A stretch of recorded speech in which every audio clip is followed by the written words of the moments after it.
नमस्कार मित्र मैत्रिणींनो, टार्गेट स्पर्धा परीक्षा या यूट्यूब चॅनलमध्ये स्वागत आहे. महत्त्वाची बातमी. वित्त विधेयक काय आहे? लोकसभेने नुकतेच वित्त विधेयक 2023 मंजूर केले आणि कर प्रस्तावांवर परिणाम केला. वित्त विधेयकाबद्दल आर्थिक विधेयकांना विनियोजनासाठी निधीच्या विनियोगासाठी कायदा असेही म्हणतात. आर्थिक बिले सरकारी खर्च किंवा महसूल यासारख्या वित्तीय बाबींसाठी जबाबदार असतात. हे सरकार किती पैसे खर्च करायचे आणि ते कसे खर्च करायचे हे नमूद करते.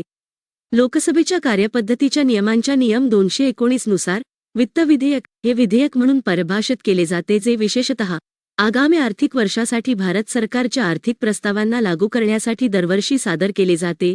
तसेच एक विधेयक कोणत्याही कालावधीसाठी पूरक आर्थिक प्रस्तावांना लागू करते. आर्थिक बिले केंद्रीय अर्थसंकल्पाचा एक घटक आहेत.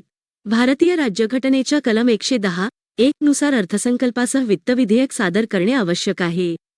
हे प्रस्तावित कर समायोजनासाठी आवश्यक असलेले सर्व आवश्यक कायदेशीर बदल प्रस्तावित करते. त्यात समाविष्ट केलेल्या तरतुदींचे स्पष्टीकरण असलेले मेमोरँडम सोबत आहे. फायनान्स बिल हे मनी बिल आहे की नाही असा प्रश्न उद्भवल्यास सभागृहाचा स्पीकर या विषयावर निर्णय घेतो आणि त्याचा निर्णय अंतिम असेल. आर्थिक बिलांचे प्रकार. आर्थिक बिले. 1. अनुच्छेद 117(1).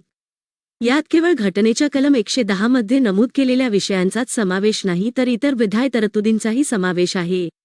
आर्थिक बिल. 1. ही दोन प्रकारे मनी बिलाशी तुलना करता येते. पहिली गोष्ट म्हणजे ही दोन्ही विधेयके केवळ लोकसभेत येऊ शकतात, राज्यसभेत नाहीत. दुसरे म्हणजे दोन्ही विधेयके राष्ट्रपतींच्या सल्ल्यानेच मांडली जाऊ शकतात. वित्त विधेयक इतर सर्व बाबतीत सामान्य विधेयकाप्रमाणेच संसदीय प्रक्रियेचे अनुसरण करते. आर्थिक बिले. 2. अनुच्छेद 117(3). आर्थिक विधेयक 2 मध्ये कलम 110 मध्ये सूचीबद्ध केलेल्या कोणत्याही बाबींचा समावेश नाही, परंतु त्यात भारताच्या एकत्रित निधीवर परिणाम करणारे उपाय आहेत. हे एक सामान्य विधेयक मानले जाते आणि सामान्य विधेयकाप्रमाणेच संसदीय प्रक्रियेद्वारे प्रत्येक प्रकारे हाताळले जाते. या विधेयकाचे एकमेव वैशिष्ट्य म्हणजे संसदेचे कोणतेही सभागृह राष्ट्रपतींनी विचारार्थ मांडण्याची विनंती केल्याशिवाय ते मंजूर करू शकत नाही. मनी बिल म्हणजे काय? कलम 110(1) अन्वये जर एखाद्या विधेयकात फक्त कर आकारणी, सरकारकडून पैसे उधार घेणे आणि भारताच्या एकत्रित निधीतून खर्च किंवा प्राप्ती यासंबंधीच्या तरतुदी असतील तर ते एक मुद्रा विधेयक असल्याचे म्हटले जाते. ज्या विधेयकांमध्ये केवळ या बाबींच्या अनुषंगाने तरतुदी असतील त्यांनाही मनी बिल म्हणून ओळखले जाईल. विधेयक हे मनी बिल आहे की नाही हे कोण ठरवते? स्पीकर एखाद्या विधेयकाला मनी बिल म्हणून प्रमाणित करतात आणि स्पीकरचा निर्णय अंतिम असतो. मनी बिल पास करणे. राष्ट्रपतींच्या शिफारशीनुसारच मनी बिल लोकसभेत मांडले जाऊ शकते. ते लोकसभेत उपस्थित असलेल्या आणि मतदान करणाऱ्या सर्व सदस्यांच्या साध्या बहुमताने मंजूर होणे आवश्यक आहे. यानंतर ते राज्यसभेकडे शिफारशींसाठी पाठवले जाऊ शकते, जे लोकसभेने निवडल्यास ते नाकारू शकते. जर अशा शिफारशी 14 दिवसांच्या आत दिल्या नाहीत, तर त्या संसदेने मंजूर केल्या आहेत असे मानले जाईल. मनी बिल हे आर्थिक बिलापेक्षा वेगळे कसे आहे? सर्व मनी बिले आर्थिक बिले असली तरी सर्व आर्थिक बिले मनी बिले नसतात. उदाहरणार्थ, वित्त विधेयक, ज्यामध्ये फक्त कर प्रस्तावांशी संबंधित तरतुदी आहेत, ते एक मुद्रा विधेयक असेल. तथापि, ज्या विधेयकात कर आकारणी किंवा खर्चाशी संबंधित काही तरतुदी असतील परंतु इतर बाबींचा समावेश असेल तर ते आर्थिक विधेयक मानले जाईल. राज्यसभा मनी बिलमध्ये सुधारणा करू शकत नाही किंवा फेटाळू शकत नाही, परंतु वित्त विधेयकात सुधारणा किंवा फेटाळण्याचा अधिकार तिला आहे. मनी बिल आणि फायनान्स बिल. 1. फक्त लोकसभेत मांडले जाऊ शकते, तर वित्त विधेयक 2. राज्यसभा आणि लोकसभेत सादर केले जाऊ शकते. गतिरोध दूर करण्यासाठी वित्त विधेयक असल्यास राष्ट्रपती लोकसभा आणि राज्यसभेची संयुक्त बैठक बोलावू शकतात. मात्र मनी बिलाच्या बाबतीत अशी कोणतीही तरतूद केलेली नाही. पुढील बातम्या. ओसायरस रेक्स मिशन. नासाचे ओसायरस रेक्स अंतराळ यान 24 सप्टेंबर 2023 रोजी उटामधील एका वाळवंटात खाली स्पर्श करणाऱ्या लघुग्रह बेन्नूच्या खडकाळ पृष्ठभागावरून नमुने गोळा केल्यानंतर पृथ्वीवर परतण्याच्या 2 वर्षांच्या प्रवासाच्या अंतिम टप्प्यावर आहे. ओसायरस रेक्स मिशनबद्दल. Origins spectral interpretation resource identification security regolith explorer 2016 मध्ये नासाद्वारे बेन्नूच्या प्रवासासाठी लॉन्च केले गेले. या यानाने पृथ्वीजवळील बेन्नू नावाच्या लघुग्रहावर प्रवास केला आणि अभ्यासासाठी नमुना पृथ्वीवर परत आणला. हे मिशन वैज्ञानिकांना ग्रह कसे तयार झाले आणि जीवन कसे सुरू झाले याचा तपास करण्यात मदत करेल, तसेच पृथ्वीवर परिणाम करू शकणाऱ्या लघुग्रहांबद्दलची आमची समज सुधारेल. लघुग्रह बेन्नूबद्दल मुख्य तथ्ये. हे पृथ्वीपासून सुमारे 200 दशलक्ष मैल अंतरावर आहे. 1999 मध्ये नासा निधीत लिंकन नियर अर्थ एस्ट्रॉइड रिसर्च टीमच्या टीमने याचा शोध लावला होता. हा बी प्रकारचा लघुग्रह आहे, याचा अर्थ त्यात कार्बन आणि इतर विविध खनिजे लक्षणीय प्रमाणात आहेत. बेन्नूच्या आतील भागात सुमारे 20 ते 40% जागा रिकामी आहे आणि शास्त्रज्ञांचा असा विश्वास आहे की ते सूर्यमालेच्या निर्मितीच्या पहिल्या 10 दशलक्ष वर्षांत तयार झाले होते. याचा अर्थ असा आहे की ते अंदाजे 4.5 अब्ज वर्षे जुने आहे. बेन्नूचा जन्म मंगळ आणि गुरु दरम्यानच्या मुख्य लघुग्रहाच्या पट्ट्यात झाला असे मानले जाते आणि इतर खगोली वस्तूंमधील गुरुत्वाकर्षणाच्या टगांमुळे आणि शोषलेला सूर्यप्रकाश सोडल्यावर लघुग्रहांना थोडासा धक्का मिळतो. लघुग्रह पृथ्वीच्या जवळ येत आहे. पुढील बातम्या. पर्वतमाला कार्यक्रम. केंद्रीय रस्ते वाहतूक आणि महामार्ग मंत्री यांनी अलीकडेच पर्वतमाला कार्यक्रमांतर्गत रोपवेच्या अंमलबजावणीसाठी 8 प्रकल्पांच्या तपशीलवार व्यवहार्यता अभ्यासाची माहिती लोकसभेत दिली. पर्वतमाला कार्यक्रमाबद्दल राष्ट्रीय रोपवे विकास कार्यक्रम 2022 ते 23च्या केंद्रीय अर्थसंकल्पात पर्वतमाला म्हणजे पर्वतमाला म्हणूनही ओळखला जातो. उद्दिष्ट डोंगराळ भागात जेथे रस्ते आणि रेल्वे कनेक्टिव्हिटी एका मर्यादेपलीकडे अपग्रेड केली जाऊ शकत नाही तेथे गर्दी कमी करणे. प्रकल्पाच्या पहिल्या टप्प्यांतर्गत 30 प्राधान्य बिंदू किंवा विस्तार बांधले जातील. पर्वतमाला पब्लिक प्रायव्हेट पार्टनरशिप PPP अंतर्गत भारतातील पर्वतीय भागात रोपवे बांधणार आहे. नोडल मंत्रालय रस्ते वाहतूक आणि महामार्ग मंत्रालय हा प्रकल्प हाती घेते.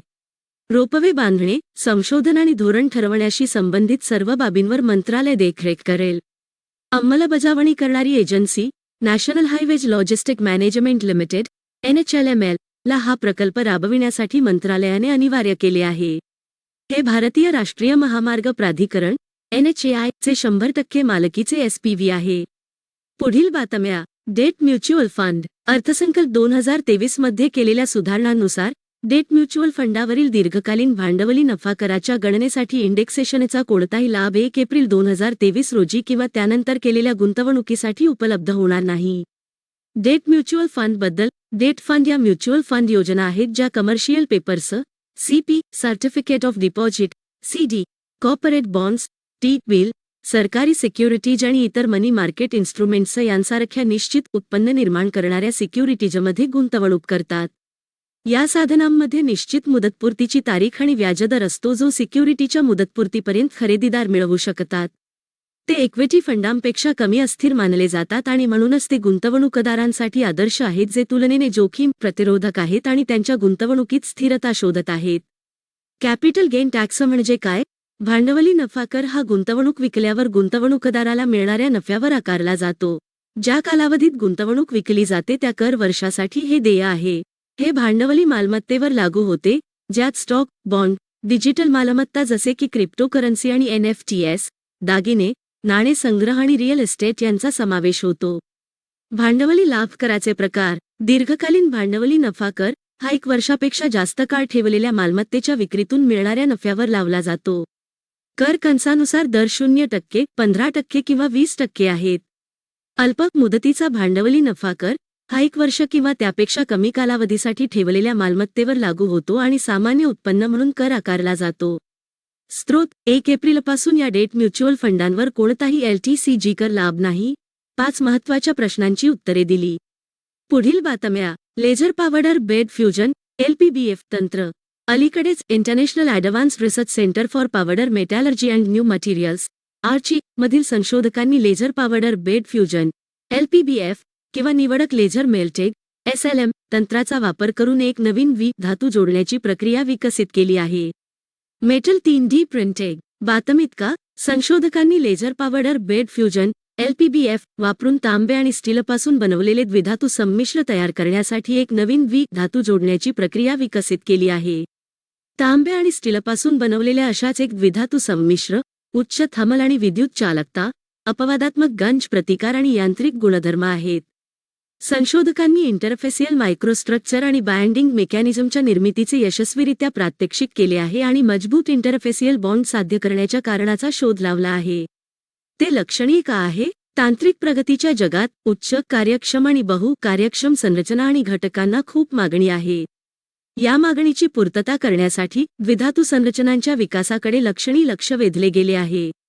पॉवर्ड बेड फ्युजन तंत्र काय आहे? पॉवर्ड बेड फ्युजन PBF ही एक 3D प्रिंटेड पद्धत आहे जी ऊर्जा स्रोत, विशेषतः लेसर बीम किंवा इलेक्ट्रॉन बीम वापरून पावडर मटेरियल पॉइंटला जोडते. हे इंडस्ट्रियल ॲडिटिव्ह मॅन्युफॅक्चरिंग AM साठी वापरल्या जाणाऱ्या सर्वात सामान्य 3D प्रिंटेड तंत्रांपैकी एक आहे. PBF धातू आणि पॉलिमर दोन्हीसह शक्य आहे, जरी सर्व सामग्री सुसंगत नसतात. धातूच्या पावडरच्या ज्वलनशील स्वरूपामुळे LPBF सामान्यतः आर्गॉन सारख्या निष्क्रिय वायूच्या खाली किंवा व्हॅक्यूम अंतर्गत केले जाते. स्रोत अभियांत्रिकी अनुप्रयोगांसाठी नवीन धातू जोडण्याची प्रक्रिया तांबे आणि स्टीलपासून एक संमिश्र तयार करू शकते ज्यांना उच्च थर्मल आणि इलेक्ट्रिकल चालकता आवश्यक आहे. पुढील बातम्या. ज्यूटसाठी MSP. भारताच्या पंतप्रधानांच्या अध्यक्षतेखालील आर्थिक घडामोडींच्या मंत्रिमंडळ समितीने 2023 ते 24 हंगामासाठी कच्च्या तागासाठी किमान आधारभूत किंमत MSP ला मान्यता दिली आहे.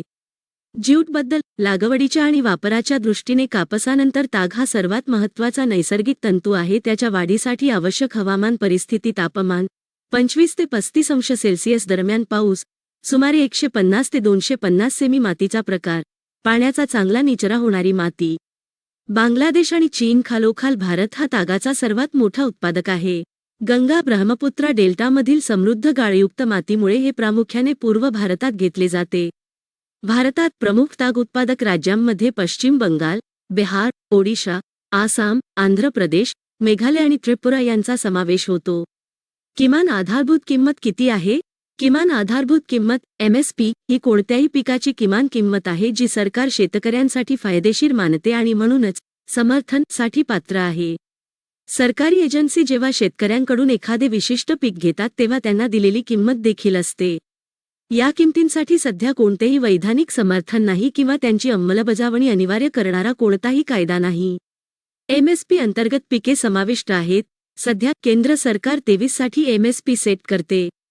7 तृणधान्ये बाजरी, गहू, मका, भात, बार्ली, नाचणी आणि ज्वारी, 5 डाळी, तूर, चना, मसूर, उडीद आणि मूग, 7 तेलबिया, सूर्यफूल, मोहरी, नायजर बियाणे, सोयाबीन, भुईमूग, तीळ आणि सूर्यफूल, 4 व्यावसायिक पिके, कच्चा ताग, कापूस, कोपरा आणि ऊस. सरकार MSPवर कसा निर्णय घेते? सरकार प्रत्येक पीक हंगामाच्या सुरुवातीला रब्बी आणि खरीप MSP जाहीर करते. कृषी खर्च आणि किंमती आयोगाने CACP केलेल्या शिफारशींचा सरकारने सखोल अभ्यास केल्यानंतर MSP ठरवला जातो. CACP हे कृषी आणि शेतकरी कल्याण मंत्रालयाचे संलग्न कार्यालय आहे. धन्यवाद. लवकरात लवकर तुम्ही आमच्या YouTube चॅनलला सबस्क्राईब करा.